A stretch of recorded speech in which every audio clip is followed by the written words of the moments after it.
Happy Easter! Easter blessings to you. He is risen. Alleluia! What a wonderful season we enter into, these 50 days of Easter with our newly baptized on our journey to Pentecost. From the early empty tomb that first Sunday morning to the coming of the Holy Spirit like tongues of fire, how that early church grew. Imagine you could be a Mary Magdalene or one of the other Marys coming to the tomb early in the morning, so saddened, so grieved, but then to be encountering the risen Lord, calling you by name, Mary, Mary. You could be Peter and John running to the tomb.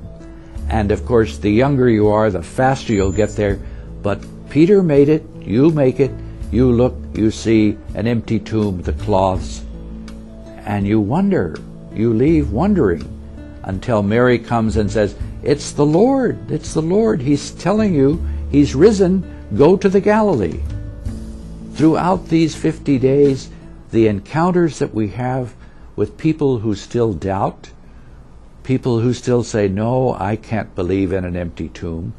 I don't believe in an empty tomb. I believe in the risen Savior. Do you want to know more about this Jesus? Please contact me here at Holy Cross Church or any of your other pastors in the community. We'd love to share the good news with you. He is risen. Alleluia.